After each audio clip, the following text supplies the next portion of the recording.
A moment, please. Hi everyone, welcome back to my channel. I hope you're doing really well. Today I'm going to be setting my February TBR. Just chatting about what I'm planning to read. Let's get into it. I've chosen 6. Is it 6? Hang on, I'll check. Yeah, cool. I've chosen 6 novels to hopefully read in February. We'll see. They are a mixture of physical, actually they're mostly physical, and one audiobook, but I might switch that up. It depends how I get on with the physical book. The first book I'm going to read in February is this one. I think that I got this last year, I think. It's really old. It was published in 2010. It's Sister by Rosamund Lupton. Apparently it was massive. Apparently it was really, really popular. And I was apparently asleep in 2010. Though actually I was at uni, so I wasn't really reading a huge amount of fun stuff at university. I was reading the boring stuff because I had to. So yeah, this is a thriller. It feels quite, not Gone Girl in like the actual narrative, but Gone Girl in like the era of thriller. So it's that kind of era, you know what I'm trying to say.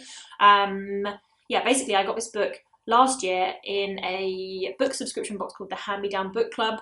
This is not sponsored. I only actually tried that book box subscription service thing for a couple of months because it wasn't really hitting the nail on the head for me. Pretty much everything I got I took to Oxfam apart from 2 books, which is this one because I had heard of Rosamund Lupton, and I'd never read anything by her before, so I thought I'd hold on to it. And also, I always get the name of this one wrong and I make it a lot longer than it is. The Curious Incident of the Dog in the Night Time, if that's the right title. Anyway, I read that because it's something that I had never read before, and everyone raved about it, and I actually really liked it. But yeah, so this month we're going to be trying Sister by Rosamund Lupton. And just for funsies, I'm going to do some predictions. So I think that back when Gone Girl first came out, and Girl on the Train, and like Paula Hawkins and all those people, I lapped that stuff up. I absolutely adored it. It's normally pretty quick to read. I love the kind of book that just refuses to let you put it down, so I reckon that this will be a 4-star. The second book that I'm going to be reading in February is on Audible, and it is called The Maid by Nita Prose. I don't tend to really go in for new books that I get adverts for, but I got an advert for this one on Audible and I thought it looked really cool, so I'm going to read it. It's not, I think it's a thriller, but it doesn't look hugely violent or gory or anything. So it's about a maid that works in a big hotel. She takes an awful lot of pride in her job, and somehow she ends up getting embroiled and like entangled in this situation that she would not have put herself into. I don't want to ruin anything for anyone, but basically there are like drugs and a murder involved, and yeah, I'm not gonna lie, this is a really rubbish reason to want to read a book, but it was the colour of the cover that really got me. It's like a really strong teal. And you didn't see that on book covers very often, so I thought I would give it a go. My predictions for this one, I don't really know what to predict because it feels a bit more like a general fiction that leans into thriller rather than an actual thriller. So I am going to play it safe again and say 4-star. The next book that I'm going to read I got for Christmas. I've had this on my list for a really long time. And I'm nothing if not predictable. I like the cover a lot. It's Japanese, it's murder mystery, and it's a thriller, which are all things I really like. And it is The Decagon House Murders by Yukito Ayatsuji. I tried really hard. Sometimes I can do it. Yukito Ayatsuji. Apologies. I probably just completely crucified that name, but it's this, and it looks really, really cool. It's been on my wish list for a while, so I was very happy to receive it for Christmas. And it's essentially, it says, a Japanese bestseller inspired by Agatha Christie's And Then There Were None. It just sounds really cool. The lonely rock-bound island of Tsunojima is notorious as the site of a series of bloody unsolved murders. Some even say it's haunted. One thing's for sure, it's the perfect destination for the K University Mystery Club's trip. But when the first member turns up dead, the remaining amateur sleuths realise they will need all of their murder mystery expertise to get off the island alive. As the party are picked off one by one, the survivors grew desperate and paranoid, turning on each other. Will anyone be able to untangle the murderer's fiendish plan before it's too late? Bum bum bum. I don't know. I don't think that needs a lot more of an introduction. I think it looks really, really cool. And my prediction for this is 5-star because I'll be upset with anything less. The next one, I don't even know. I mean, you can kind of call it a novel. It's pretty short and it's also a kid's book.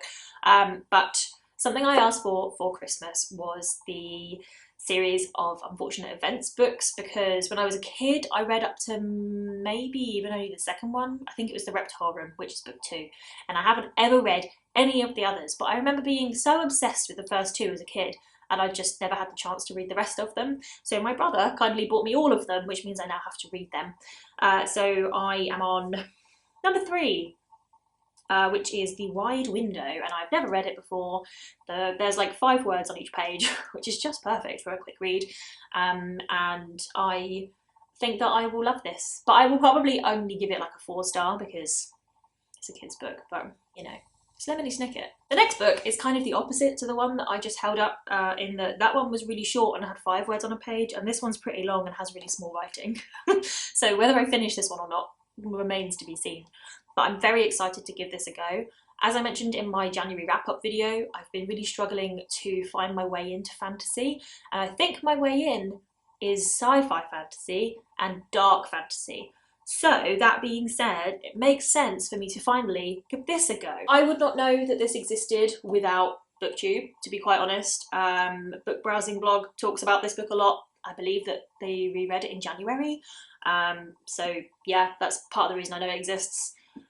And it looks really, really cool, and just a little bit more sci-fi leaning than straight fantasy, and quite dark. So I'm really, really looking forward to getting into this. I'm really, really hopeful that I'm going to like it, and I really hope that it is at least a 4. I'm going to say 4 because I'm just not good at fantasy, so I don't want to say 5 and then have this massive expectation and then it just not quite meet it. So I'm going to say 4 and hope that it is more than that. And I realised I held this up and didn't even say what it was called. Obviously this is Middle Game by Shauna Maguire.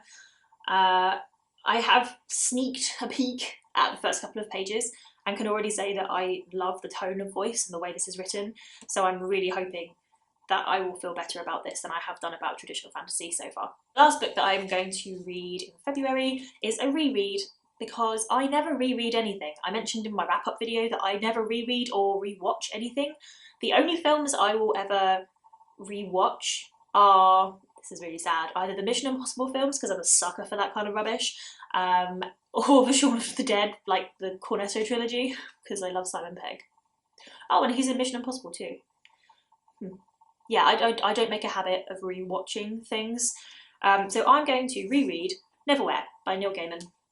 And this is a copy that some of our best friends bought me, and it's illustrated, and I haven't gotten around to reading it, but the illustrations are so cool. Obviously it is Chris Riddle, who's amazing. Yes, he's also doing some very, very good juicy political cartoons at the minute on his Instagram, so if you're British and you want to have a laugh, go check out Chris Riddle on Instagram. It feels unfair to do a prediction of this, but obviously it's a 5-star. Because it's one of my favourite books and I peddle it to everyone. That feels like cheating, but hey ho. Those are the books that I plan to read in February. I really hope I actually get through them. It's quite a short month, isn't it? We're already like a week in, so I best get busy. What are you planning to read this month? Let me know in the comments below. And if you did like this video, please give it a thumbs up and be sure to subscribe to my channel for more book and writing related content. And I will see you next time with another one. Bye!